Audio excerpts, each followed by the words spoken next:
Hi everyone, welcome back to my YouTube channel capital market में आप सबका स्वागत है।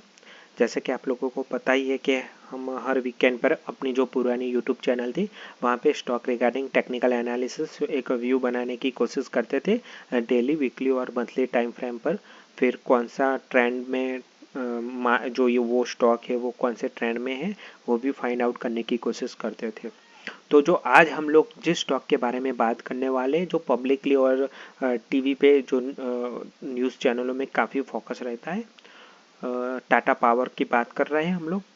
तो टाटा पावर के लिए आज हम लोग डेली, फिर इसके बाद वीकली और मंथली टाइम फ्रेम पर देखने वाले कि कौन सा पैटर्न दिख रहा है, फॉर्मेशन हो सकता है, कौन सा ट्रेंड है अभी फिलहाल डेली और वीकली और मंथली में, कहाँ तक प्राइस मूवमेंट हो सकती है, सपोर्ट और रेजिस्टेंस फाइंड आउट करने की ट्राई करेंगे और कहाँ पे ट्रेड लाइन ब्रेक और मेक होती है वो भी हम लोग डिस्कस करने वाले हैं। यहाँ पे हम लोग सिर्फ प्राइस एक्शन रिगार्डिंग बात करने वाले हैं और जो हम लोग इंडिकेटर यूज़ करने वाले हैं वो सिंपल मूविंग एवरेज 200 डे का मूविंग एवरेज होगा। ये जो मूविंग एवरेज है वो 200 डे का मूविंग एवरेज है। वो इसीलिए क्योंकि हम लोगों को ट्रेंड भी फाइंड करना है कि अभी कौन सा ट्रेंड चल रहा है, ठीक है।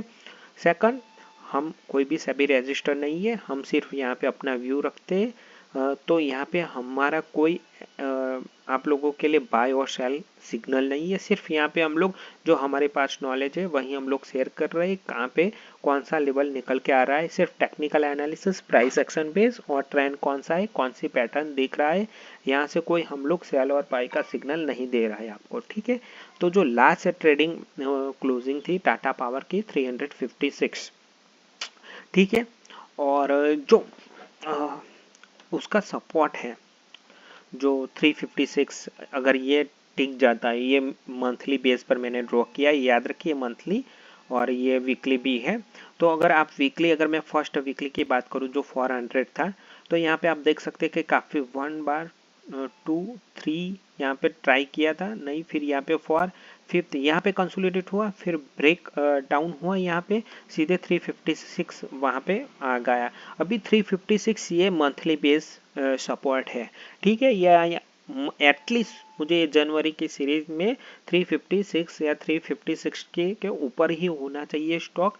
ज़्यादातर मेरे हिसाब से अगर मंथली यहाँ से अगर ब्रेक होता है तो हम लोगों को वापस से दिक्कत का सामना करना पड़ सकता है। तो फिर वापस से ये स्टॉक काफ़ी बियरिश कंडीशन में जा सकता है। अगर मुझे इस सीरीज में, जनवरी सीरीज में मुझे एटलीस्ट 350 या 360 के अबव उसको ट्रेड करना चाहिए, तभी मैं अपना व्यू एटलीस्ट मंथली बेस पे रख सकता हूँ कि नहीं, चलो ठीक है, सपोर्ट के आसपास है।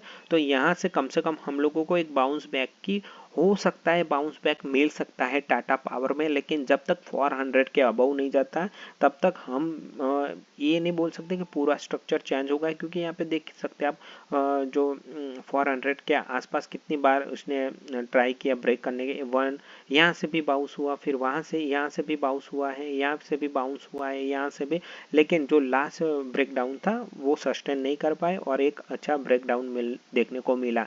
200 डे मूविंग एवरेज की मैं बात करूं तो ऑब्वियसली वो काफ़ी नीचे है, डाउन ट्रेंड में है। तो डेली टाइम फ्रेम पर मुझे ऐसा कुछ सच सिनारियो नहीं दिख रहा है, क्योंकि मेरा जो ट्रेंड है वो भी नेगेटिव है, क्योंकि 200 डे के मूविंग एवरेज के नीचे जो वीकली मेरा सपोर्ट है डेली टाइम फ्रेम पर मैं रखता हूँ 400, उसके भी नीचे है। तो मेरे हिसाब से डेली टाइम फ्रेम में इतना अच्छा स्टॉक मुझे व्यू नहीं दिख रहा है टाटा पावर के अंदर, ठीक है। और क्या कैंडल फॉर्मेशन पॉसिबिलिटी है फ्यूचर में क्या हो सकती है, अगर मान लीजिए कि यहाँ से, यहाँ पे आप देख सकते हैं कप और हैंडल जैसा फॉर्मेशन था, यहाँ पे बड़ा नहीं है लेकिन ठीक है, या तो फिर आप बॉक्स भी बोल सकते हो, यहाँ पे उसने ट्राई किया था। तो बॉक्स के हिसाब से अगर मैं जाऊँ तो कम से कम यहाँ पे वो टारगेट आ चुका है। तो शायद यहीं से हम लोग उम्मीद कर सकते हैं कि यहाँ से बाउंस बैक मिलना बहुत ही ज़रूरी है, क्योंकि डेली टाइम फ्रेम पे मुझे कोई भी ऐसा सच पैटर्न, सिर्फ एक ही पैटर्न थी ये बॉक्स थियरी वाली, जो आपको पता है कि एक रेंज में बॉक्स में ट्रेड करता है, फिर कोई भी वन साइड वो ट्राई करता है। तो यहाँ पे उसने ट्राई किया, फिर वापस से अंदर उसी बॉक्स में आ गए और वही बॉक्स से निकल के यहाँ पे आ गया। तो उसका जो टारगेट था 350 के आसपास वो ऑलमोस्ट अचीव हो चुका है। तो यहाँ से मेरे हिसाब से बाउंस बैक हो सकता है टाटा पावर, अगर मार्केट सपोर्ट दिया तो टाटा पावर में हम लोगों को देखने को मिल सकती है। अगर मैं वीकली टाइम फ्रेम पे देखूँ तो वीकली टाइम फ्रेम पर मैं एक आपको बता दूं, बहुत ही एक गंदी कैंडल बनी है। जो लास्ट कैंडल है उसको मारू बोजू कैंडल बोलते हैं। ये मारू बोजू कैंडल है। जहाँ पे भी मारू बोजू कैंडल दिखती है वहाँ से 10 से 12% स्टॉक ऐसे ही आप लोगों को नीचे मिल जाएगा। तो ये बहुत ही डरावनी कैंडल है मेरे हिसाब से। ये आप देख सकते हैं वीकली टाइम फ्रेम पे मुझे मारू बोजू कैंडल दिख रही है। मैं आपको दिखा सकता हूँ कि कहाँ पे अगर मारू बोजू यही इसी स्टॉक में अगर मिलती है तो हम लोग देखते कहाँ पे हम लोगों को मारू बोजू मिली। देखो यहाँ पे हम लोगों को मारू बोजू मिली है कैंडल। इसके बाद क्या हुआ, स्टॉक गया, नीचे ही गया है। ठीक है, वो अलग सिनारियो था, बहुत ज़्यादा नहीं गया लेकिन गया है मारू बोजू कैंडल फॉर्मेशन के बाद। यहाँ पे भी देख सकते हैं कि यहाँ पे भी आप लोगों को देखने को मिल जाएगा मारू बोजू कैंडल बनने के बाद मार्केट एक अच्छा रिएक्ट नहीं करता।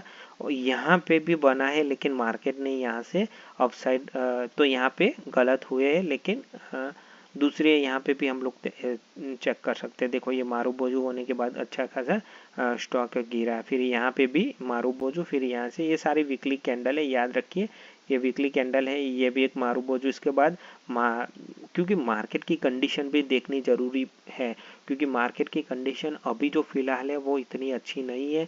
तो मेरे हिसाब से हम लोगों को इस स्टॉक में बहुत ही अभी देखना पड़ सकता है। और देखिए मारू बोजू कैंडल एक बड़ी कैंडल है, तो यहाँ पे इसका मतलब है कि जिसने भी माल बेचा है बहुत स्ट्रॉन्ग से माल बेचा है, क्योंकि यहाँ पे उसकी अपर शैडो भी नहीं है और लोअर भी न के बराबर है। तो ये मारू बोजू परफेक्ट मारू बोजू कैंडल है।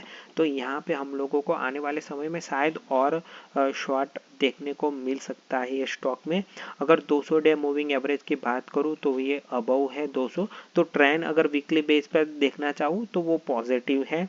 और जो मैंने बोला कि 400 400 ये हमारे लिए बहुत इम्पोर्टेंट सपोर्ट था, वो भी ब्रेक हो चुका है। मंथली बेस पे 356 अभी भी है, तो बोल सकते हैं कि शायद यहाँ से बाउंस मिल जाए तो अच्छा है। लेकिन दिक्कत यही है कि ये जो ट्रेड लाइन है यहाँ पे आप देख सकते हैं, जो एक मैं यहाँ पे वापस से कर दूँ, हाँ आप देख सकते हैं ये ट्रेड लाइन, ठीक है। इसको, हाँ ये ट्रेड लाइन यहाँ पे इसने ब्रेक किया फिर वापस से, लेकिन इस ट्रेड लाइन को भी अभी ये रिस्पेक्ट नहीं कर रहा था। तो जितना ये ट्रेड लाइन के ऊपर था तो एक अच्छा साइन ही था इस स्टॉक के लिए। लेकिन यहाँ पे उसने एक शायद फैक भी हो सकता है, यहाँ पे भी बाउंस होके निकल सकता है। लेकिन हम लोगों को प्रोबेबिलिटी फाइंड आउट करनी कि कहाँ पे बेस्ट सिनारियो बन सकता है। तो मेरे हिसाब से वीकली टाइम फ्रेम पे नो डाउट ट्रेंड पॉजिटिव है, क्योंकि 200 डे की मूविंग एवरेज के अबव है। लेकिन स्ट्रक्चर वाइज देखा जाऊँ तो मुझे यहाँ पे मारू बोजू कैंडल दिखती है, तो मेरे हिसाब से मैं अनकंफर्टेबल हूँ, क्योंकि मुझे जहाँ पे मारू बोजू दिखती है और यहाँ पे तो आप देख सकते हैं कि शैडो भी नहीं है, तो ये पावरफुल मारू बोजू है। तो मैं क्या कर सकता हूँ इसमें कि मैं फिलहाल तो अगर मैं यहाँ पे होता तो मैं फ्रेश इन्वेस्टमेंट तो एटलीस्ट अवॉइड करता, क्योंकि मुझे ये जो कैंडल फॉर्मेशन है ये ठीक नहीं लग रही है मारू बोजू। हो सकता है मार्केट में प्रोबेबिलिटी है, राइट रॉन्ग का कोई यहाँ पे मैटर नहीं करता है।